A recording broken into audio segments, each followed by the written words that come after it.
Lord. ఎడారిలో సెలయేరులోని ఈ దినపు మాట.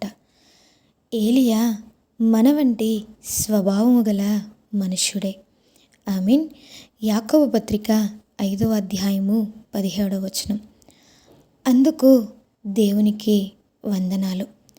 రేగు చెట్టు క్రింద చతికిలబడ్డాడు మనలాగానే.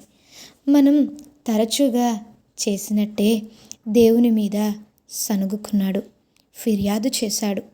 మనకులాగానే అతనిలోనూ అపనమ్మకం చోటు చేసుకుంది. అయితే నిజంగా దేవునితో సంబంధం ఏర్పడిన తరువాత మాత్రం కథ మలుపు తిరిగింది. మన వంటి స్వభావము గల మనుషుడైనప్పటికీ ఆసక్తితో ప్రార్థన చేశాడు. ఇంతకన్నా శ్రేష్టమైన ఆనందం మరోటి లేదు.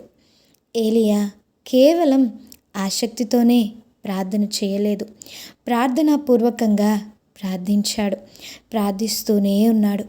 ఇక్కడ మనం నేర్చుకునే పాఠం ఏమిటి? మనం వదలకుండా ప్రార్థించాలి.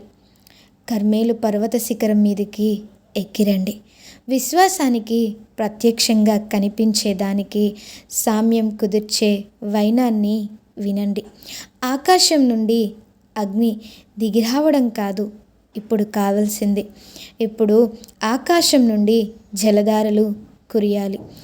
అగ్నిని ఆరోహణం కమ్మని ఆజ్ఞాపించిన మనిషి ఇప్పుడు అదే పద్ధతిలో అదే సాధనాన్ని ఉపయోగించి వర్షాన్ని రప్పించాలి. ఏలియా నేల మీద పడి ముఖము మోకాళ్ళ మధ్య ఉంచుకొనను అని వ్రాయబడి ఉంది.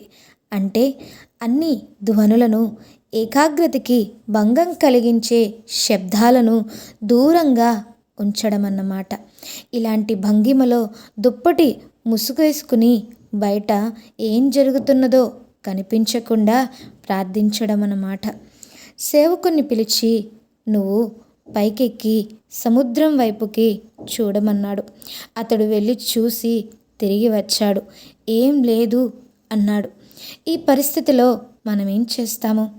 నేను ముందే అనుకున్నాలే అంటామేమో, ప్రార్థించడం చాలిస్తామేమో. ఏలియా అలా చేశాడా? లేదు. మళ్ళీ వెళ్ళు అన్నాడు.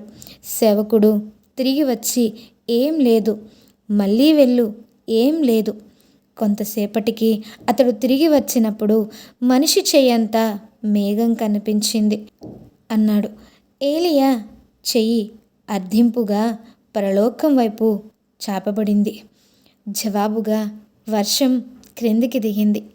ఎంత త్వరగా కురిసిందంటే తన పంచకళ్యాణి గుర్రాల సహాయంతో అహాబు సమరయ ద్వారాన్ని చేరలేకపోయాడు. అదే విశ్వాసానికి, ప్రత్యక్షానికి సామ్యం చెప్పే ఉపమానం. ఇలా ప్రార్థించడం మీకు తెలుసా? పనుల్ని సాధించే ప్రార్థన మీకు తెలుసా?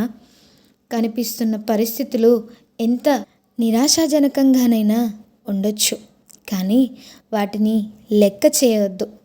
మన పరమ తండ్రి పరలోకంలో ఉన్నాడు. ఆలస్యం చేయడం కూడా ఆయన మంచితనంలో ఒక భాగమే, మనకి లాభమే. 3 పిల్లలు విశ్వాసానికి నిర్వచనాలు చెప్పారు.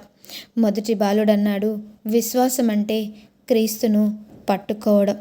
రెండో పిల్లవాడు పట్టుకుని ఉండడం అన్నాడు. మూడో పిల్లవాడు ఎప్పటికీ వదలకపోవడం అన్నాడు.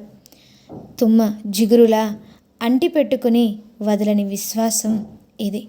ఈ కొద్ది మాటలు దేవుడు మీనా వెనికిడిలో దీవించునుగాక.